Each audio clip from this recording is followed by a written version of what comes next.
नमो अर्हन्ताणं नमो सिद्धाणं नमो आयर्याणं नमो वज्रायाणं नमो लोये सव्यसाहुणं। पूज्य पाद गुरुपाद में प्रणाम हो सौभाग। पाप ताप संताप घट और बड़े वैराग। आचार्य गुरुवर श्री विद्यासागर जी महामुनि महाराज की जय। आचार्य पूज्यपाद स्वामी महाराज की जय। आज से हम एक नया ग्रंथ शुरू कर रहे हैं जिसका नाम है समाधि तंत्र, जिसको समाधि शतक भी कहते हैं। यह आचार्य पूज्यपाद स्वामी महाराज की एक भीतरी दृष्टि देने का एक बहुत महान ग्रंथ है, क्योंकि आचार्य पूज्यपाद स्वामी 6वीं शताब्दी के महान आचार्य पूज्यपाद स्वामी हुए हैं। आप आचार्य कुंद स्वामी की देदीप्यमान परंपरा का अनुसरण कर अध्यात्म ग्रंथों की रचना की है। आप में कवित्व, वैयाकरण और दार्शनिक इन तीनों व्यक्तित्वों का एकत्र समवाय पाया जाता है। आपने मन, वचन, काय तीनों के लिए ग्रंथ की रचना की है। मन के लिए आपने इष्टोपदेश समाधि तंत्र, वचन की शुद्धि के लिए जैनेन्द्र व्याकरण, तो काय की शुद्धि के लिए वैद्यक ग्रंथ, चिकित्सा का ग्रंथ की रचना भी की है। ये सभी ग्रंथ बहुत ही महत्वपूर्ण रहे हैं। समाधि तंत्र ग्रंथ नाम का दूसरा नाम समाधि शतक भी है, क्योंकि इसमें 105 पद्य हैं। अध्यात्म विषय का बहुत ही सुंदर विवेचन किया गया है। इस ग्रंथ का प्रतिपाद्य विषय क्या है? बहिरात्मा, अंतरात्मा और परमात्मा के स्वरूप का विस्तार पूर्वक विवेचन कहा गया है, जिसमें बताया गया है कि बहिरात्म भाव मिथ्यात्व का त्याग करके तुम अंतरात्मा बन करके उस परमात्म पद की प्राप्ति के लिए प्रयास करो।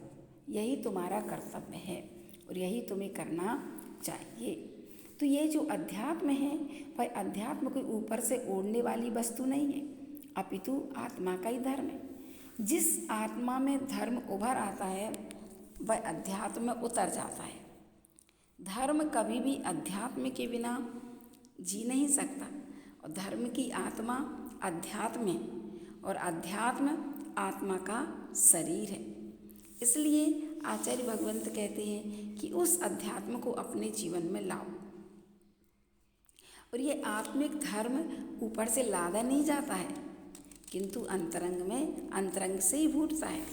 ऐसे उस आत्मा को अपन जाने और अपनी दृष्टि को अध्यात्म के रूप में बनाए तो बहुत अच्छी बात है। आचार्य पूज्यपाद स्वामी महाराज जी ने तत्वार्थ सूत्र पर सबसे प्रथम टीका तो लिखी तो सर्वार्थ सिद्धि है। क्या सटीक टीका लिखी है। इसके बाद अध्यात्म के ग्रंथों में समाधि तंत्र, इष्टोपदेश, भक्ति में देखें तो 10 भक्ति हैं, जैनेन्द्र व्याकरण, जिनेन्द्र और शब्दावतार न्यास, शांति अष्टक, सार संग्रह और चिकित्सा साध। जब कहते हैं कि आँखों की ज्योति चली गई थी तो आचार्य पूज्यपाद स्वामी महाराज ने शांति अष्टक की रचना की, शांति भक्ति की, जिसके माध्यम से उनकी आँखों में रोशनी आ गई थी। तो इस तरीके से अनेक ग्रंथों की रचना करके आपने जैन वाङ्मय को समृद्ध बनाकर एक नई दिशा प्रदान की है। और एक बात है, आचार्य पूज्यपाद स्वामी को सबने अपने अपने तरीके से उनकी वंदना की है, क्योंकि बहुत महान आचार्य थे। इनकी प्रतिष्ठा और इनका जो प्रभाव था, आध्यात्मिक निष्ठा का प्रभाव इतना अधिक था कि आपका जीवन परिचय पूर्व के कवियों ने उल्लिखित किया है। चंद्री काव्य पूज्यपाद रचित, देवचंद्र ने राजबलि कथे, इन ग्रंथों में आपका जीवन परिचय उपलब्ध होता है। आपके पूज्यपाद चरित्र से ज्ञात होता है कि आपका नाम जन्म से ही पूज्यपाद था, किंतु अनेक शिलालेखों में प्राप्त उल्लेखों से मनीषियों ने यह निष्कर्ष निकाला कि आपका मूल नाम तो देवनंदी था। दीक्षा धारण के समय आपका नाम देवनंदी था, लेकिन बुद्धि की प्रकर्षता के कारण आपका नाम जिनेन्द्र बुद्धि भी रखा, और देवों के द्वारा पूजित होने के कारण आपको पूज्यपाद कहलाए। इस प्रकार पूज्यपाद यह उपाधि आपकी इतनी अधिक विख्यात हुई कि आपका मूल नाम यही बन गया है। आपके पिता का नाम माधव भट्ट और माता का नाम श्रीदेवी था। कर्नाटक के कोले नामक ग्राम के आप निवासी थे। आपका जन्मदाता ब्राह्मण थे, लेकिन एक दिन नाग द्वारा मेंढक को निकलते देखकर और उस मेंढक की छटपटाहट देखकर आपको विरक्ति हो गई और आपने दिगंबरी जिन दीक्षा धारण कर ली। आपकी प्रतिष्ठा का आंकलन किन प्रमाणों से कहा जाए, क्योंकि परवर्ती सभी आचार्यों ने आपके नाम का स्मरण किया है और अपने को कृतकृत समझाया। ऐसे आदि पुराण में, हरिवंश पुराण, जैनेन्द्र प्रक्रिया में भी कहा, नमः श्री पूज्यपादाय लक्षणम यदुपक्रम। जो आपने पूज्यपाद का लक्षण यानी व्याकरण है, और पार्श्वनाथ चरित्र में, ज्ञानार्णव में, जैनेन्द्र महावृत्ति में, नाममाला में आचार्य धनंजय देव लिखते हैं, प्रमाण देखना है तो अकलंक देव का देखो, और लक्षण देखना है तो पूज्यपाद का देखो, और द्विसंधान कवि का द्विसंधान काव्य देखो। बहुत अच्छे से इनकी महिमा गाई है। श्रवण बेलगुला में शिलालेखों में इनके नाम है। पांडव पुराण में कहते हैं, पूज्यपादा सदा पूज्यपादा पूज्य पुनः तुमाम। ऐसे पूज्यपाद की मैं पूजा करता हूँ ताकि मेरे मन को पवित्र करें। तो ऐसे शिलालेखों में भी और ज्ञानार्णवाधिकारी ने बहुत अच्छे से इनका वर्णन किया है। विशेष रूप से जानकारी करना है तो सर्वार्थ सिद्धि की टीका में आपको पूज्यपाद स्वामी महाराज का पूरा इतिहास, उनकी जानकारी मिलेगी और उनके जीवन से आपका परिचय भी होगा। ठीक है, अपन मंगलाचरण करते हैं समाधि तंत्र का। एनात्मा बुध्यतात्मैव परत्वेनैव चापरम् अक्षयानन्तबोधाय तस्मै सिद्धात्मने नमः। बहुत अच्छा अनुष्टुप छंद है, अच्छे से बोल सकते हो। शुद्ध उच्चारण के साथ आप पाठ करें, बिल्कुल शांत लय में, आपको बहुत आनंद आएगा। हीनात्मा बुध्यतात्मैव परत्वेनैव चापरम् अक्षयानन्तबोधाय तस्मै सिद्धात्मने नमः। देखो, यहाँ आचार्य भगवंत ने सिद्धों के लिए नमस्कार किया है, क्योंकि जब तक हम अपने अंतरंग के सिद्ध शुद्ध आत्मा से परिचय नहीं करेंगे, जो हमारा स्वभाव है, जो शक्ति रूप में अभी हमारे अंदर विद्यमान है, जब तक उससे परिचय नहीं करेंगे तब तक उसके पाने के लिए लालायित भी नहीं हो पाएंगे।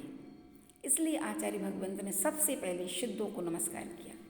एन माने जिन्होंने, आत्मा, आत्मा को, आत्मैवेव, आत्मा रूप से ही, च और अपरम, अपरम माने दूसरे पदार्थ को, परत्वेनैव, पर रूप से ही, अबुध्यत यानी जाना है।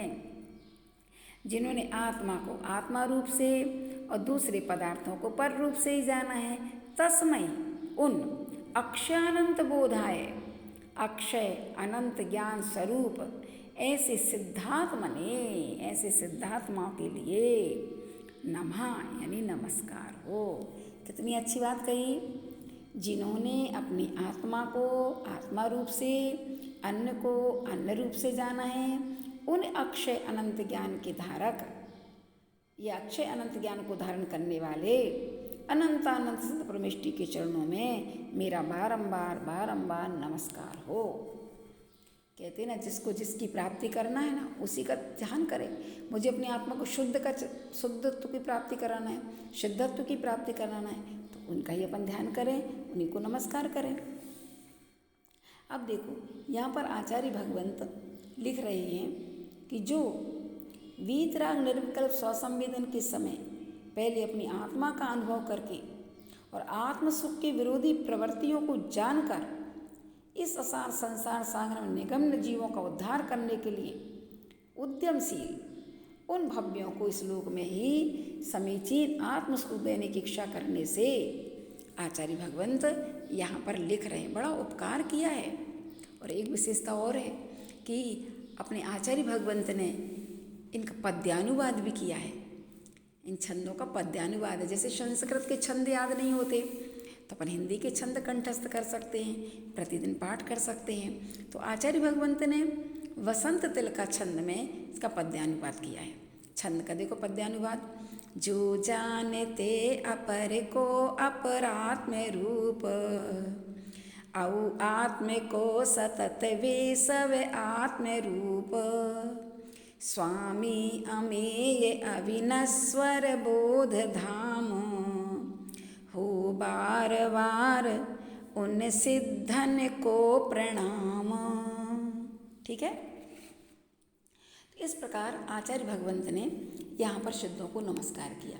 देखो भगवान जो जानते हैं ना, अपन कहते हैं कि सर्वज्ञता है, इस सर्वज्ञता तो व्यवहार से है, निश्चय से तो आत्मज्ञ है। आचार्य कुंद कुंद भगवान कहते हैं ना, जानति पश्यति सब्बम व्यवहार नयन केवली भगवान। केवली भगवान जो सबको जानते हो देखते हैं, ये सब व्यवहार से है।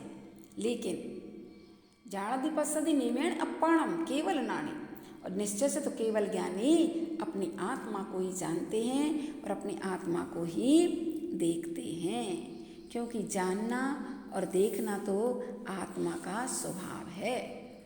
जब जानना और देखना अपनी आत्मा का स्वभाव है तो आचार्य भगवंत कहते हैं तुम जानो और देखो की साधना करो, राग द्वेष क्यों कर रहे हो। थोड़े से भी बाह्य निमित्त मिलते हैं और हम बाहर में प्रवृत्ति करने लग जाते हैं। इसलिए आचार्य भगवंत कहते हैं कि नहीं, जानो और देखो। देखो कर्म का अभाव होने से सर्वज्ञता और सर्वदर्शिता और इंद्रिय व्यापार से रहित अव्यावाद अनंत सुख उन्हें प्राप्त हो गया है, और जो संसार के विषयों से अतीत हो चुके हैं। सिद्धों का जो अव्यय सुख अव्यावाद है, ऐसा परम ऋषियों ने कहा है। इसलिए अक्षय अनंत ज्ञान वाले अरहंत सिद्धात्मा के लिए नमस्कार हो। अरहंत भगवान साकार हैं और निरंतर सिद्ध भगवान निराकार, जो दिखाई नहीं देते हैं। तो ऐसे दोनों ही परमात्मा हैं, क्योंकि अरहंत भगवान ने घातीय कर्मों को नष्ट कर दिया है और सिद्ध भगवान ने पूरे कर्मों को नष्ट कर दिया है। अनंत ज्ञान आदि गुणों की अपेक्षा से अरहंतों का सिद्धपना असिद्ध नहीं है, अतः भावी नैगम्य की अपेक्षा से अरहंत भी सिद्ध ही है। भावी देखो नैगम्य के 3 भेद हैं, भूत नैगम्य, वर्तमान तो है ये, भावी नैगम्य। तो भावी नैगम्य की अपेक्षा से अरहंत को भी हमने सिद्ध कह दिया। जैसे हम कहते ना हमारे आचार्य भगवंत तो अरहंत है, तो भावी नैगम्य की अपेक्षा से तो अरहंत कहाँ है। तो यहाँ पर अपन ये ना समझा कि सिद्धों को नमस्कार किया, भावी नैगम्य की अपेक्षा से अरहंत को भी नमस्कार किया है। और भावी नैगम्य की अपेक्षा से पंच परमेष्टि के स्वरूप में जो आचार्य हैं, उपाध्याय हैं और साधु जन हैं, जो कि भेद और अभेद रत्नत्रय में रथ हैं, ऐसे सिद्धात्माओं को भी नमस्कार किया गया है। और आचार्य भगवान तो भावी नैगम की नई की अपेक्षा से लगाओ तो अविरत सम्यक दृष्टियों को भी सिद्धपना घटित हो जाएगा, क्योंकि वो भी तो हैं जिन्होंने 7 प्रकृतियों का उपसमित कर दिया, 6 उपसम कर दिया है। तो ऐसा अपन कर सकते हैं, लेकिन फिर भी उनमें रत्नत्रयपना नहीं है, अविरत सम्यक दृष्टि के रत्नत्रय नहीं रहता। इसलिए हम उनको पूज्यपने की दृष्टि से तो नहीं कहेंगे, इसलिए पूज्यपना नहीं है, लेकिन हाँ आगे वो पूज्यपने की प्राप्ति कर सकते हैं, आगे वो रत्नत्रय को धारण कर सकते हैं। अभी उनके पास सम्यक दर्शन उत्पन्न हुआ है, लेकिन आगे जाकर के वो संयम धारण कर सकते हैं। और अविरत सम्यक दृष्टियों में भेद रत्नत्रय तो छोड़ो, अभेद रत्नत्रय दोनों से दूर है, चारित्र का बिल्कुल अभाव है। देखो असंयम, ना संयम इति असंयम, जिनमें बिल्कुल संयम नहीं है वो कहलाते असंयम। अविरति, विरति नाम जरा से भी त्याग के परिणाम नहीं है, इसलिए उनको अविरति कहते हैं। लेकिन इतना है कि सम्यक दर्शन हो गया है तो आगे वो नियम से चारित्र को धारण करेंगे, तो आगे वो करेंगे। इस दृष्टि से अपन ले सकते, क्योंकि आचार्य ब्रह्मदेव सूरी महाराज ने भी जिन संज्ञा वहाँ से देना प्रारंभ कर दी है, जबकि वास्तव में तो संयमी वास्तविक जिन है, लेकिन फिर भी जीतना प्रारंभ तो कर ही दिया है। इस दृष्टि से उनको ये संज्ञा दी है। तो यहाँ पर आचार्य भगवंत ने जो कहा है कि जो पूर्ण संयमी हैं, देखो एक बात है, पंच परमेष्टियों में देश संयमी नहीं आती, वस्त्रधारी कोई नहीं आता, अविरति की लाने नमस्कार नहीं किया। ये 5 परमेष्टि को परम गुरु माना है, इसलिए दिगंबर मुद्रा ही सर्वश्रेष्ठ है, क्योंकि साक्षात मुक्ति का कारण कौन है, दिगंबर मुद्रा ही है, उसके बिना तुम्हें कभी मोक्ष की प्राप्ति नहीं होगी। इसलिए उन सिद्धात्म स्वरूप साधु परमेष्टि के अक्षय अनंत ज्ञान को, जो कि कारण समय सार हैं, हम उनके लिए भी नमस्कार करते हैं। और अक्षय अनंत ज्ञान की प्राप्ति के लिए सिद्ध परमेष्टि को भी नमस्कार है। जो जिसकी इच्छा करता है वह उसी की उपासना करता है। हमें अपनी आत्मा को सिद्धत्व की प्राप्ति कराना है तो हम सिद्ध परमेष्टि को नमस्कार करते हैं।